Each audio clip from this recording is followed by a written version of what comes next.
것이라 말씀하셨습니다. 참 빛이시고 참 진리이신 그분의 빛이신 예수 그리스도의 형상만을 닮아가는 우리의 삶이 되게 하여 주옵시고, 우리 가슴 속에서 그분의 십자가만이 날로 더욱더 선명하여지는 우리가 되게 하여 주시옵소서.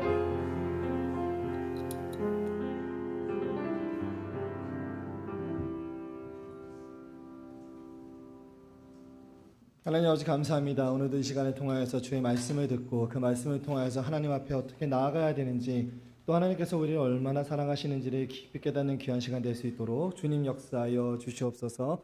예수 그리스도의 이름으로 기도하옵나이다. 아멘. 네, 반갑습니다. 오늘 식사 많이 하셨어요? 저는 점심시간 이후에 얼마나 많이 드셨는지가 제일 궁금해요. 네, 오늘 말씀 함께 나누도록 하겠습니다. 에스라서 4장 1절부터 6절까지 말씀 함께 나누도록 할게요. 에스라서 4장 1절부터 6절까지 말씀입니다. 네, 제가 먼저 읽겠습니다. 사로잡혔던 자들의 자손이 이스라엘의 하나님 여호와의 성전을 건축한다 함을 유다와 베냐민의 대적이 듣고 스룹바벨가 족장들에게 나와 이르되 우리도 너희와 함께 건축하게 하라. 우리도 너희같이 너희 하나님을 찾노라. 아스루 왕 에사라돈이 우리를 이리로 오게 한 날부터 우리가 하나님께 제사를 드리노라 하니, 스룹바벨과 예수아와 기타 이스라엘 족장들이 이르되 우리 하나님의 성전을 건축하는데 너희는 우리와 상관이 없느니라. 바사왕 고레스가 우리에게 명령하신 대로 우리가 이스라엘의 하나님 여호와를 위하여 홀로 건축하리라 하였더니, 이로부터 이 땅 백성이 유다 백성의 손을 약하게 하여 그 건축을 방해하되, 바사왕 고레스의 시대부터 바사왕 다리오가 즉위할 때까지 관리들에게 뇌물을 주어 그 계획을 막았으며, 함께 읽겠습니다. 또 아하수에로가 즉위할 때에 그들이 글을 올려 유다와 예루살렘 주민을 고발하니라. 아멘. 네, 오늘 에스라 말씀을 통해서 이스라엘 백성들이 이제 할 것 다 하고 이제 좀 뭔가 됐다 싶을 때 찾아오는 것이 무엇인지, 그리고 하나님 앞에서 우리가 뭔가를 얻어냈을 때, 또 깨달았을 때 그때쯤 찾아오는 것이 무엇인지 저희가 한번 살펴보려고 합니다. 이스라엘 백성들의 여정을 다시 한번 보면은 3장까지는 바사에서 건너온 이스라엘 백성들의 이야기가 진행이 되죠. 이 이야기에는 이스라엘 백성들밖에 없어요. 그래서 이스라엘 백성들이 자신의 결심, 또 자신의 상황, 그리고 자신의 여정, 그 여정들을 함께 걸어오는 거죠. 출발한 백성 회중들의 수가 성경에 보니까 4만 한 3천여 명 된다고 돼 있어요. 그래서 마지막에 붙어 있는 종들, 남종, 여종, 노래하는 자들 200명 더 포함해서 한 4만 3천 명 되는 회중들, 거기에 더해서 이제 말, 노새, 낙타, 그리고 나귀 다 하면은 8천마리가 넘습니다. 그러니까 이스라엘 전체가 돌아오지 않았더라도 적은 인원수는 아니에요. 결심한 자가 이스라엘 백성들 중에서 그 소수지만, 하지만 이들의 그 여정길은 쉽지가 않아요. 그들이 바사 땅에서 이스라엘까지 오게 되는 거죠. 이걸 다 끌고 바사에서 넘어옵니다. 그래서 자기들끼리 와서 그 그룹의 리더십을 따라서 칙령에 맞춰서 자기들이 할 일들을 스케줄링해서 쭉 진행하는 거예요. 잘하고 있는 거죠, 그죠? 그래서 칙령에 나온 대로 여호와의 성전을 짓는 것, 그걸 목표로 쭉 오고 있는 겁니다. 이렇게 일이 일단락 되어지죠. 3장에서 성전이 지어져요. 사람들이 그 성전에 목도하고 각자의 감정 느낀 대로, 어떤 사람은 속상해하기도 하고, 또 어떤 사람은 그 성전이 지어진 그것으로 감사하면서 하나님 앞에 감사의 찬양을 드리기도 하죠. 이럴 때에 이스라엘 백성들의 공동체 안에 새로운 요소가 등장하게 되는 거예요. 이스라엘 백성들과 하나님과는 예언과 성취, 그리고 약속과 인도하심이라는 관계가 있어요. 자, 이 관계 속에서 현실에서는 도저히 일어날 수 없는 일들이 하나님의 인도하심에 따라서 등장한단 말이에요. 그래서 이스라엘 백성들이 도저히 이길 수 없는 대적을 이긴다든지, 아니면 도저히 건널 수 없는 강을 건넌다든지, 이런 것들은 이스라엘 백성들이 하나님의 인도하심을 받는, 하나님과 이스라엘의 약속된 관계 속에서 하나님의 은혜로 부어지는 거죠. 그래서 결국 이스라엘 백성들은 하나님의 성전을 짓게 돼요. 그러니까 우리가 이 사건을 보면서 이스라엘 백성들이 노예에서 열심히 살고 약속을 믿으니까 그들이 자유인이 되었구나, 이렇게 생각하면 안 되는 것이고, 하나님께서는 약속 그대로 이스라엘 백성들을 하나님의 백성으로 유지시켜 주시는구나, 또는 회복시켜 주시는구나, 이렇게 생각을 해야 되는 거죠. 그래서 저희가 잠시 믿음의 길을 벗어난 어떤 지체가 있더라도 포기하지 않아야 될 것은, 하나님께서는 그에게 약속하셨을 것이고, 그 믿음을 통해서 다시 한번 그가 하나님을 바라보는 날이 분명히 올 것이기 때문에 우리는 그 영혼을 절대로 포기할 수가 없는 거죠. 주변에 그런 분들 있다면 꼭 손 붙잡으시길 축원드립니다. 절대로 놓으면 안 돼요. 함께 하나님의 돌아가는 것을 봐야 됩니다. 그렇게 믿음은 하나님이 우리에게 하신 약속, 그리고 우리의 순종, 그리고 이 모든 과정에서의 성령님께서 인도하시는 것을 다 망라하고 있어요. 그러면서 이 과정 속에서 우리의 삶 가운데 자리 잡는 거죠. 믿음이라는 것이 하나님의 은혜로, 성령님의 인도하심으로 많은 상황들을 거치면서도 우리 안에 그것이 자리 잡게 됩니다. 자, 그리고 그 믿음으로 이스라엘 백성들도 그렇고 저도 그렇고 저희들도 그렇고 신앙의 생활을 하게 되는 거죠. 거기서부터 시작이 돼요. 이제는 우리가 그 믿음이라는 것을 가졌습니까? 못 가졌습니까? 이제 가진 거예요. 이제 가졌어요. 원래 아무것도 없는 사람은 뺏길 게 있어요, 없어요? 자유로워요. 자유로워요. 가진 게 없으면 자유롭습니다. 가진 게 없으면 아무 데서나 자요. 괜찮아요.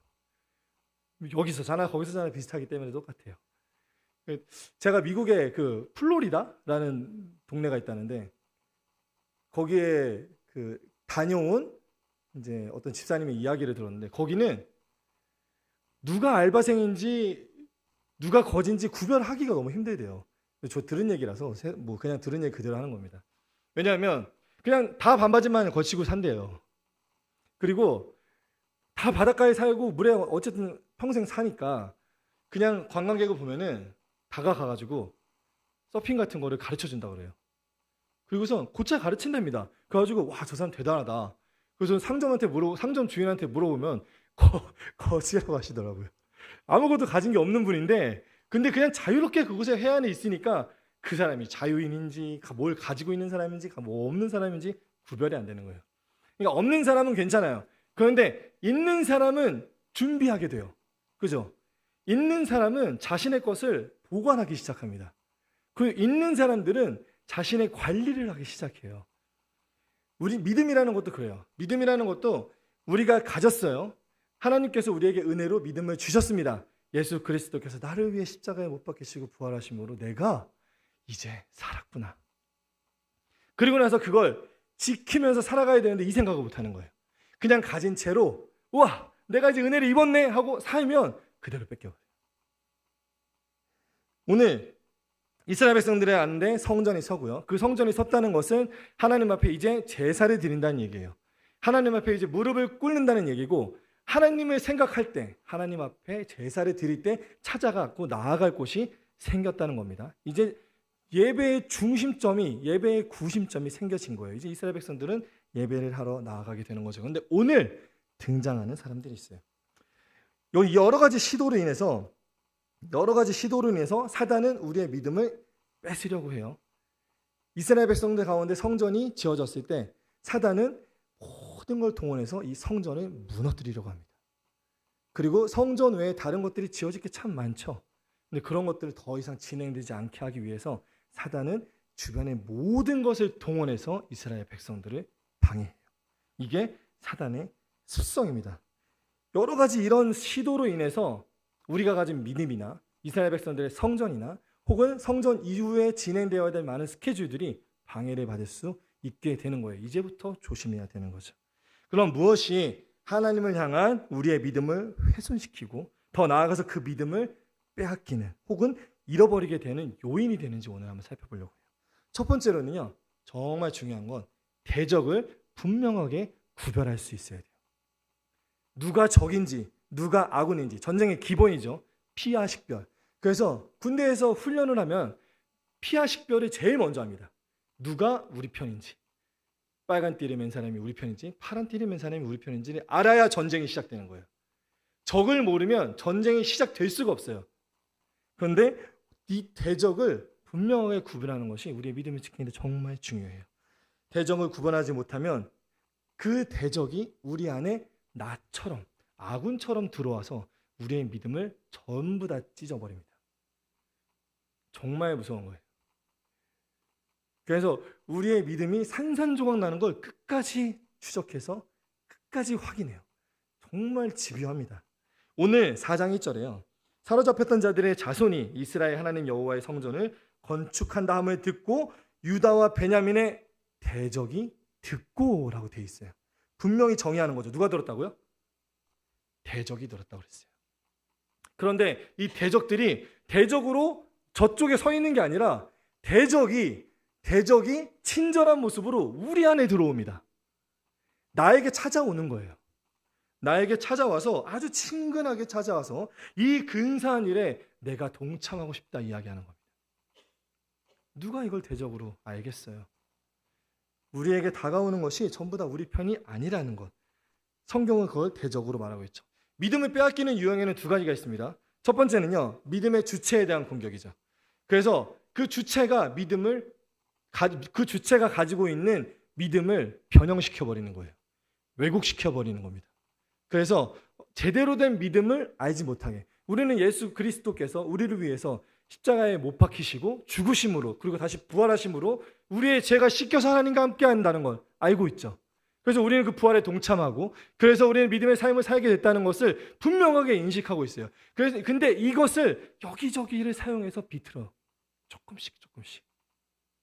그래서 그리스도의 온전한 은혜로 여기지 못하게 하고 나의 수고를 인정받고 싶어하는 욕구가 생기게 하거나, 혹은 이 구원의 경륜의 과정 속에 나의 가치를 집어넣으려고 한다든지, 이런 조그마한 빈틈을 이용해서 사단은 주체의 믿음을 흔듭니다. 두 번째는 믿음의 대상을 바꿔버리는 게 있어요. 그래서 하나님을 향한 믿음, 너무 당연한 거잖아요. 예수 그리스도를 통해서 우리는 하나님 나라를 바라보는 하나님의 백성이죠.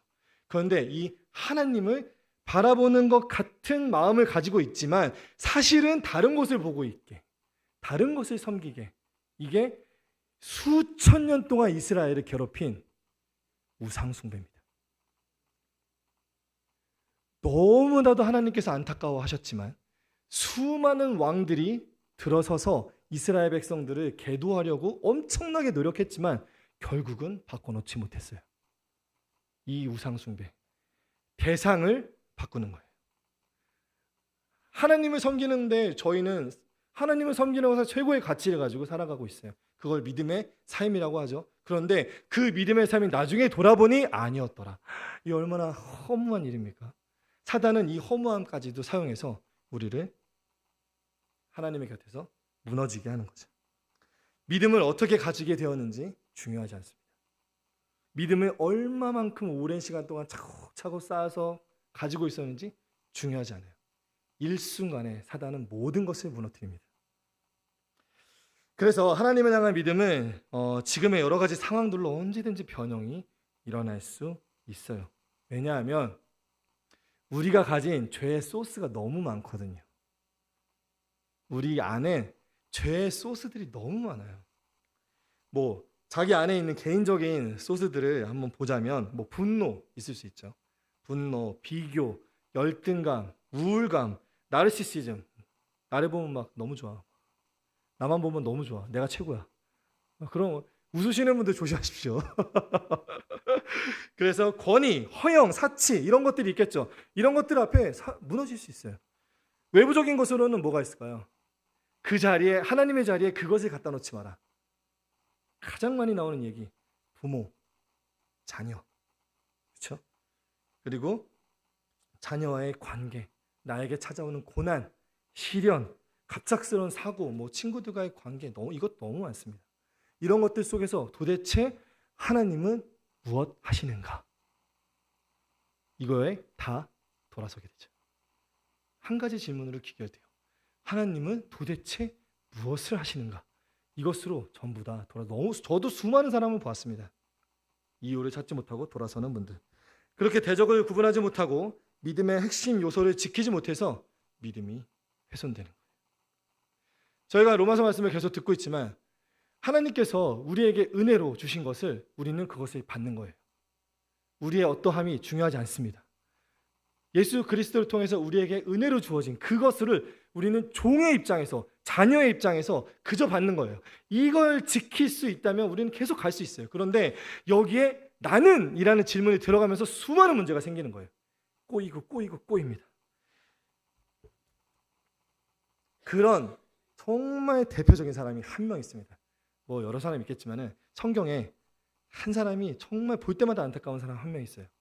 제가 누구 얘기할 것 같아요? 사울이에요. 사울. 저는 사울을 볼 때마다 너무너무 안타깝습니다.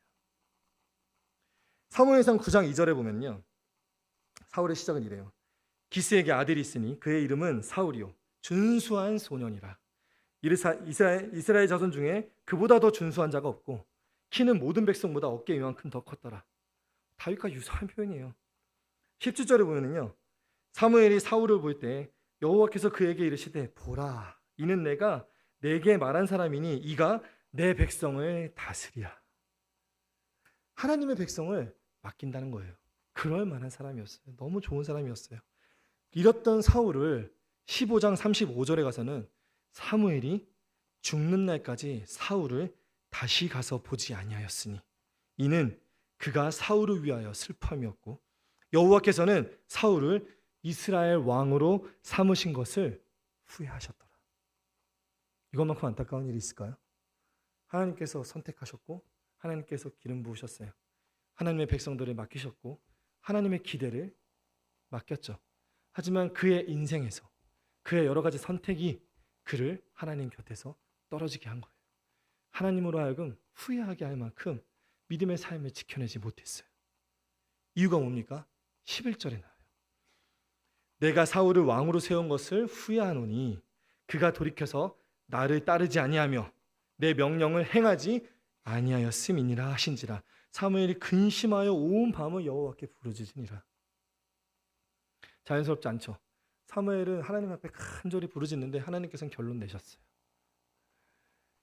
내 말을 따르지 않는데요. 하나님의 명령을 따르지 않는답니다. 하나님께서 말씀을 직접 하셨는데 그걸 듣고 따르지 않는다는 거예요. 원래 이러지 않았거든요. 그런데 따르지 않았어요. 왜? 진멸하라는 명령을 따르지 않았어요. 그리고 살려. 하나님께서 없애라, 하나님께서 꼭 진멸하라고 하셨는데 그 진멸하라는 말을 듣고 자신의 판단으로 살려버립니다. 그리고 없애라 명령을 따르지 않고 자신과 또 자기가 다스리는 국가를 위해서 유익이 될 거라고 판단하고 남겨놔요. 여기에서 잘못된 거예요. 하나님께서 하나님의 나라를 위해서, 하나님의 나라를 다스리기 위해서 하나님의 사람인 사울을 임명했습니다. 그렇다면 사울은 하나님의 나라를 다스리는 하나님의 대리인이 되어야 돼요. 자신을 내세우지 않고 자신의 성품을 중요하게 여기지 않고 하나님께서 원하시는 바를 바로 나라를 다스리기 위해서 노력했어야 돼요. 그걸 최선을 다해서 수행하려고 했어야 되는 거죠. 하지만 사울은 중간에 어떤 마음을 품었냐면 이 나라를 사랑하게 된 겁니다. 이 나라를 자신의 나라로 여기기 시작한 거예요. 그래서 이 나라 백성들을 자신의 백성으로 여기고 이 나라에 소유된 모든 것들을 자신의 재화로 여기기 시작한 거예요. 그러니까 우리나라에 두었으면 좋은 살찐 것들을 내 것으로 생각하기 시작한 겁니다. 그리고 남겨놓는 거예요. 하나님 왜요? 이 아까운 걸. 하나님 우리 백성들이 이거 너무 좋아할 것 같은데요. 이걸 왜요? 이런 질문을 하게 된 거죠. 여기에요.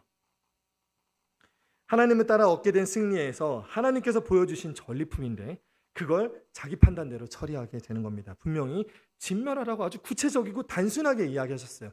여러 가지 조건을 붙이지 않으셨어요. 그럼에도 불구하고 사울은 자신의 뜻대로, 자신이 필요한 대로 그것을 제단에서 사용해요.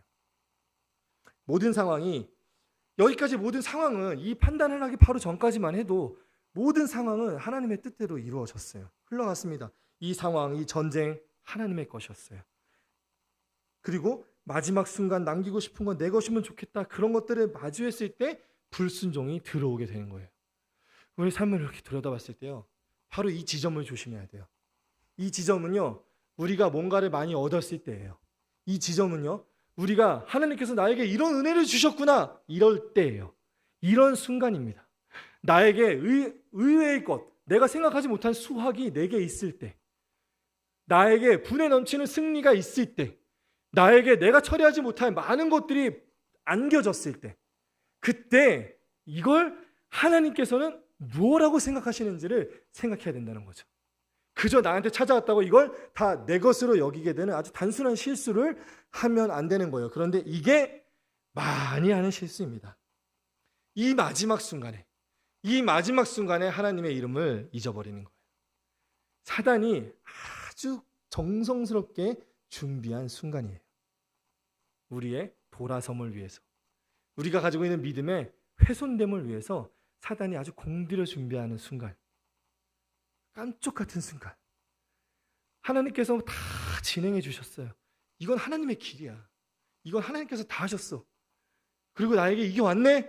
와, 너무 감사합니다. 그리고 이걸 하나님의 뜻대로 처리하지 않는 거예요. 이런 것이 있는지 우리의 삶에 돌아봐야 돼요. 여기에는 우리의 복합적인 수많은 감정들도 들어가 있습니다. 그래서 아까 말씀드렸던 우리가 가지고 있는 죄의 소스들을 총동원해서 사단이 준비하는 순간이라는 것. 그래서 우리는 이 순간을 조심해야 돼요. 이 순간에 하나님의 이름을 놓지 말아야 합니다. 그래서 이 마지막 순간까지, 내게 주어진 모든 것들이 다 처리되는 그 순간까지, 하나님의 뜻대로 처리되는 그 순간까지 하나님의 개입하심과 하나님의 인도하심을 잊어버리지 않는 모든 성도님 되시기를 진심으로 축원드립니다. 두 번째로는요, 내가 있는 이곳이 어디인가, 이걸 또 잊지 말아야 된다는 거예요. 이스라엘 백성들은 바사에서 이 예루살렘 땅으로 돌아왔죠. 그런데 찾아온 자들이 살던 곳을 생각해 봐야 돼요. 내가 아수르로 끌려갔다면 그러면 누군가는 아수르에서 여기로 끌려온 거죠. 그리고 지금 이 사람들이 말하는 거는 4장 2절에 보니까 자신들의 그 기원을, 자신들의 유래를 이야기하고 있어요. 아, 내가 이런 사람이야 라고 이야기하는데 어떻겠냐면, 스룹바벨가 족장들에게 나와 이르되 우리도 너희와 함께 건축하게 하라. 왜냐? 우리도 너희같이 너희 하나님을 찾는다. 왜냐? 아수르 왕 에사라돈이 우리를 이리로 오게 한 날부터 우리가 하나님께 제사를 드렸다. 이렇게 이야기하는 거예요. 들으면 이 땅에서 하나님을 섬기던 사람들이구나 생각할 수 있죠. 하지만 이스라엘 백성들 넘어가지 않았어요. 북이스라엘 때에도요, 사마리아와 예루살렘 이 지역이 예를 들면 우리 지금 요새 말로 하면은 불순종 우상숭배의 핫플입니다. 핫플. 네, 여기는 우상숭배의 총집합체예요. 온 사방군데에서 모인 사람들이 전부 다 자기 신을 섬기는 곳이었어요. 열왕기하 17장에 보면요, 1, 2절에 유다왕 아하스 12년에 엘라의 아들 호세아, 북이스라엘 마지막 왕이에요. 호세아가 사마리아에서 이스라엘 왕이 돼서 9년을 치리하며 여호와 보시기에 악을 행하였으나 그전 이스라엘 여러 왕들과 같이 하지는 아니하였더라. 이렇게 나옵니다. 자, 마지막 왕이 악을 행했어요. 근데 그 이전 왕들보단 좀 낫대요. 그럼 그 이전 왕들은 어떻다는 얘기예요? 근데 이 악이라는 것이 다른 악이 아니에요. 횡포한 일을 저지르고 이런 것보다도 지금 이 성경에서 얘기한 열왕기 계속 이야기하는 이 악이라는 것은 하나님을 섬기지 않는다는 겁니다. 쉽게 얘기하면 우상숭배예요. 우상숭배를 했는데, 호세아 왕도 우상숭배를 했는데 이전 왕보단 좀 나았다, 이 얘기예요. 그럼 이전 왕들도 엄청나게 우상숭배를 했다는 얘기죠. 이런 문화가 계속 이어져 왔던 곳입니다. 호세아 왕은 그런 왕이었습니다 하고 끝나는 게 아니라, 아수르 대신에 애굽과 손을 잡아서 호세아 왕은 뭔가 이렇게 나라를 이 왕도 나라를 살리려고 해요. 그러다가 끝이 나는데, 그 이후에도 이 사마리아 지역 사람들, 이 이스라엘 중심부에 있는 사람들은 어떤 삶을 살았냐면요, 그 17장 9절에 보면은 12절까지 대단한 얘기 나옵니다. 제가 읽어드릴게요. 9절에 보면 이스라엘의 자손이 점차로 불의를 행하여 그 하나님 여호와를 배역하여 모든 성읍의 망대로부터 견고한 성에 이르도록 산당을 세우고, 10절에 보니까 모든 산 위에와, 이 사마리아, 이스라엘, 그 예루살렘 여기에 산지가 많아요. 그런데 이 산지가 울창하거든요. 산맥이 쫙 높이 올라가서. 그런데 이 모든 산 위에와 모든 푸른 나무 아래에 목상과 아세라상을 세우고 눈에 띄는 모든 곳에다가 우상을 세웠다는 얘기입니다. 11절에 또 여호와께서 그들 앞에서 물리치신 이방 사람 같이 그곳 모든 산당에서 분향하며 또 악을 행하여 여호와를 경노하게 하였으며 12절엔 또 우상을 섬겼으니 우상 계속 나오죠. 이는 여호와께서 그들에게 행하지 말라고 말씀하신 일이라. 계속해서 우상 얘기 나옵니다. 우상 숭배를 계속해요. 그리고 그 뒤에 17장 24절부터 내용 보면은 아수르에서 사람들이 이주해 와요. 이주해 와서 이 사람들이 여호와 누구지 모르니까 여호와를 섬기지 않아요. 그러니까 하나님께서 이 사람들에게 자신을 드러내시려고 몇 사람을 하나님의 능력으로 죽이십니다. 그러니까 이 사람들이 무서워요. 두려움이 떨어서 그렇다면 이스라엘 백성들 중에서 제사장 한 명을 데려와가지고 우리한테 여호와가 누군지 좀 가르쳐줘라. 그리고 어떻게 섬기는지, 어떻게 경외하는지 그것 좀 가르쳐줘. 이렇게 부탁을 해요. 그래서 이스라엘 백성들 중에서 제사장이 가가지고 하나님께서 이런 분이시고 하나님 경외할 때는 이렇게 경외하는 겁니다. 알려드립니다. 그래가지고 그러면 그 두려움을 가지고 하나님을 경외하는 줄 알았더니 또 그게 아니었어요. 그 배움 뒤에 이 사람들이 무슨 행동을 했냐면요. 29절에 보니까 그러나 각 민족이 각기 자기의 신당들을 만들어 사마리아 사람이 지은 여러 산당들에 두되 각 민족이 자기들이 거주한 성읍에서 그렇게 하여 바벨론 사람들은 숫곳 느봇을 만들었고 굿 사람들은 네르가를 만들었고 하맛 사람들은 아시마를 만들었고 31절엔 아웨 사람들은 니바하스와 다르닥을 만들었고 스발와임 사람들은 그 자녀를 불살라서 그들의 신 아드람멜렉과 아남멜렉에게 드렸으며. 여호와를 알고 한 행동입니다. 여호와를 경외하는 방법을 알고 한 행동이에요. 32절에 더 기가 차요. 그들이 또 여호와를 경외하여 자기 중에서 사람을 산당의 제사장으로 택하여 그 산당들에서 자기를 위하여 제사를 드리게 하니라. 엉망진창이죠. 예배를 드리는데 자기가 믿던 신을 가져와서 하나님은 그 옆에 세우고 자기를 위해서 예배를 드리는 겁니다. 이게 무슨 일이에요? 저희가 믿음이 훼손되는 과정이 여러 가지 방법, 여러 가지 경로가 있겠지만은요, 마지막 결국에 몇 가지가 안 돼요. 근데 그 중에서 가장 중요하게 우리가 봐야 될 것은 나를 위해서 신앙생활을 하느냐예요. 나를 위해서 신앙생활을 한다 그러면 하나님의 이름을 나를 위해서 사용하고 하나님의 능력을 나를 위해서 하나님께서 주셨다고 해석을 해버리면, 나만을 위해서 해석을 해버리면, 그러면 그 이름 안에, 내 이름 안에 모든 신들이 빨려 들어갑니다. 그리고 모든 이스라엘로 이주해온 사람들과 같이 자기가 믿던 신 옆에 하나님의 이름을 갖다 놓고, 그리고 그 모든 신들을 두고 자기를 위해서 제사를 드리는 거예요. 이건 정말 조심해야 돼요. 내가 그러지 않는지는 항상 점검해야 됩니다. 내가 진짜 은혜 안에 있냐, 아니면 나 잘 되자고 지금 하나님이라는 신을 내 손으로 꼭 붙들고 놓지 않고 있는 거냐, 이걸 알아야 돼요. 지난주 담임 목사님 말씀하셨잖아요. 요거 그죠? 요거 기억나시죠? 안 나세요? 하나님께서 나를 붙들고 계시면, 그러면 내가 손을 놔도 하나님이 나를 붙들고 계시는 거잖아요. 그죠? 이 믿음이 있어야 되는 거예요. 그래서 내가 혹시나 내 손에 힘이 빠져서 손을 놓더라도 하나님께서 나를 붙들고 계시기 때문에 나는 아무것도 아니야. 하나님이 나를 붙들고 계시는 거야. 이 믿음이 있어야 되는데 하나님은 나를 위해서 있는 거야. 그러니까 내가 잘 될 수밖에 없지. 시련 이런 게 뭐야? 하나님을 믿으면 나한테 그런 거 안 찾아와. 이렇게 믿는 나를 위한 신앙을 내버려 둬야 되는 거야. 내가 그 터 위에 살았다면 하나님을 믿는 아무리 말씀을 읽어도 나를 위한 신앙으로 계속 바뀌어요. 계속 바뀌어버립니다. 그래서 우리가 귀와 생각을 나를 보는 게 아니라 하나님을 보는 시각을 돌려야 돼요. 밖으로. 하늘을 보셔야 됩니다. 믿으십니까? 내 삶을 보고 나를 보는 게 아니라 하늘을 보셔야 돼요. 그리고 하늘을 보면서 말씀을 보십시오. 그래야 내가 나아갈 길이 보입니다. 그렇지 않으면 계속 내 안에 갇히는 거예요. 나는 왜 이러지?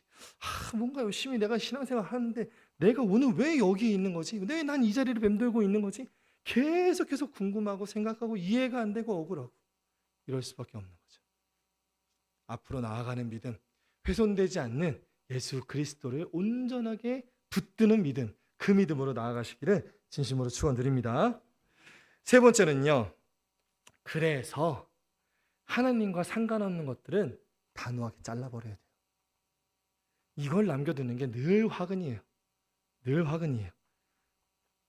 대적을 잘 구분해서 지금 내 삶 가운데 그 대적이라는 것이 어디에 있는지, 그리고 그 대적이라는 것이 무엇인지를 잘 봐야 됩니다. 오늘 4장 3절에 보니까요, 스룹바벨과 예수아와 기타 이스라엘 족장들이 이르되 우리 하나님의 성전을 건축하는데 너희는 우리와 상관이 없느니라 말하고 있어요. 바사왕 고레스가 우리에게 명령하신 대로 우리가 이스라엘의 하나님 여호와를 위하여 홀로 건축하리라 하였더니, 이것만 딱 보면 홀로 나 혼자 할 거야 이렇게 하는 걸 보니까 왜 이렇게 고집이 세, 이런 생각을 할 수 있어요. 그렇지만 단호함은 정말로 우리에게 필요한 덕목입니다. 정말 필요한 덕목이에요. 이스라엘 백성들이 하고자 하는 것은 성전이라는 건축물을 세우는 게 이스라엘 백성들의 목표가 아니에요. 진짜 목표는 뭐예요? 성전을 통해서 하나님 앞에 나아가는 것입니다. 하나님 앞에 반듯하게 나아가는 거예요. 하나님께 내 죄를 지고 제사를 드리는 거예요. 그래서 내 죄가 씻음 받아야 살 거 아닙니까? 그런데 이 제사를 드려야 되기 때문에 이스라엘 백성들, 지금 성전을 짓는 자들은 이 이방 민족들에게 자신의 자리를 함께 공유할 수가 없는 것이죠. 그 땅의 백성들은 자신들의 신을 혼합하고 섞어내서 자신들의 입맛에 맞는 하나님을 자신들 가운데에서 뽑은 제사장을 통해서 자기가 원하는 대로 자기를 위해서 제사를 드리고 있던 사람들이에요. 우리가 원래 동네에 딱 가면은 그 동네 분위기가 마을 입구에서부터 느껴지잖아요. 그죠?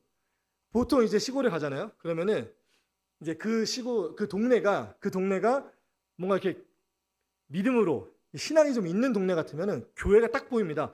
그 지방으로 내려갈수록 더 그래요. 그 동네에 딱 들어갈수록 입구에 교회가 보여요. 그런데 제가 전에 화순인가 어디를 갔는데 마을 어른들이 낮은 정자 넓게 만들어놨는데 그 위에 엄청나게 큰 나무가 있어요. 그 나무 위에 막 색색이 막 난리가 났습니다. 감아 놓고 막. 근데 거기를 어르신들이 너무너무 좋아해요. 저는 불편하더라고요. 그래서 그늘이 거기밖에 없어 또. 그래가지고 정말 갈까 말까 엄청 고민을 했는데 뭐 가서 좀 쉬긴 했지만은, 그런데 이렇게 동네에 가면은요 그 분위기가 느껴져요. 이스라엘 백성들 그 분위기 느꼈을 거예요. 그래서 이 사람들이 지금 그 산당들 이스라엘 백성들한테 안 보였겠어요? 이스라엘 백성들은 그들을 잘라내는 거죠. 그들의 믿음에는 하나님을 향함이 없고 하나님을 위함이 없거든요. 그저 자기들끼리 자기를 위해서 초월적인 어떤 존재가 필요했던 것뿐입니다. 이 사람들과 손을 잡았다면 결국 이스라엘 백성들은 먼 길까지 와가지고 결국 하나님을 돌아서는 길로 빠졌겠죠. 그 길이 내게 되는 순간 돌아서는 거예요. 신앙은 그런 게 아닙니다. 믿음은 그런 게 아니에요. 믿음은 하나님께서 우리를 위해서 하신 일들을 기억하는 거예요. 믿으십니까? 믿음은 하나님께서 나를 사랑하신다는 걸 진짜 깨닫는 거예요. 믿으세요? 이 믿음이 만방과 내 삶 전체에 천지를 창조하시고 지금의 내 삶을 책임지시는 분은 하나님이라고 선포하는 거예요. 나는 그저 하나님의 자녀일 뿐이고요. 나는 그저 하나님의 사랑을 받고 있는 존재일 뿐이에요. 나는 그저 그 사랑의 영향으로 결국은 독생자마저 주이심으로 내 죄를 해결해 주시는 하나님의 은혜를 입은 피조물일 뿐이에요. 그래서 내가 귀한 사람이라는 거지 다른 거 없어요. 나한테 특별한 능력을 주셨다? 이런 거 아닙니다. 근데 이게 이렇게 인정하고 산다는 게 쉽지 않다는 거죠. 왜냐하면 4절, 5절, 6절에 이스라엘 백성들이 이 꼴을 당하거든요. 어떤 꼴을 당하냐? 이 사람들이 방해를 결심하기 시작해요. 함께 하려다가 자기가 거절당하니까 그때부터 방해로 딱 돌아서요. 그러면서 4절에 보니까 백성의 손을 약하게 하여 그 건축을 방해합니다. 5절에 보니까 관리들에게 뇌물을 줘가지고 그 계획을 막아요. 6절에 보니까 그 주민들을 다 고발합니다. 고발을 당하고 계획이 막히고 건축물을 쌓는데 방해를 받아요. 그래서 두렵고 그래서 겁이 나죠. 우리의 신앙을 지키는데 여정이 그래요. 우리의 신앙을 지키는 여정이 그렇습니다. 우리가 믿음을 제대로 알고 있어요. 그리고 우리가 은혜로 우리가 하나님의 백성이 되었다는 거 알고 있어요. 그런데 실제로 나가서 이것을 선포하며 이것을 자랑하며 이것을 적용하며 살아갈 때에 고발당할까 봐, 아니면 내가 쌓고 있는 이 건물의 건축이 방해당할까 봐 많은 것들의 두려움 가운데 이걸 살짝 피하거나 숨기거나 할 수 있어요. 하지만 우리는 여기에서 치고 나가야 되는 거예요. 사울과 같은 실수를 하는 것이 아니라 우리는 하나님이 끝까지 나와 함께 하실 것이라는 건 믿고 선포하고 주장하면서 지키면서 살아가야 된다는 거죠. 손을 들고 하나님께 의지하고 기도한다면, 그리고 힘이 빠져서 떨어지는 팔을 붙들어서 어떻게든 하나님의 은혜를 구하면서 아말렉과 전쟁하는 이스라엘처럼 어떻게든 이 전쟁, 이 하나님께 속한 전쟁이 하나님의 은혜로 말미암아 내 삶 가운데 승리로 겸절될 수 있도록 간절하게 하나님 앞에 손을 들고 기도하는 거예요. 하나님 앞에 손을 들고 엎드려져서 의지하는 겁니다. 그렇다면, 그렇게 된다면, 손을 들고 하나님께 그렇게 기도한다면 우리가 그렇게 끈질기게 나를 방해하고 내 믿음을 가져가려고 하고 내 믿음을 흔들려고 하고 내 믿음을 꺾으려고 하는 사단은 결국은 하나님의 이름 앞에 무릎을 꿇게 될 거예요. 그리고 우리의 삶에 믿음의 열매들이 하나씩 맺어지게 되겠죠. 이번 한 주도 하나님께서 우리 성도님들과 함께 하시고 우리 성도님들께서도 하나님을 온전하게 간절하게 붙드셔서 하나님이 직접 주시는 승리가, 하나님이 끝까지 바라보시면서 주시는 승리가 삶 가운데 온전하게 얻어지시기를 진심으로 축원드립니다. 저희가 찬양 하나 같이 할 텐데요. 아무것도 두려워 말라 함께 찬양하도록 하겠습니다.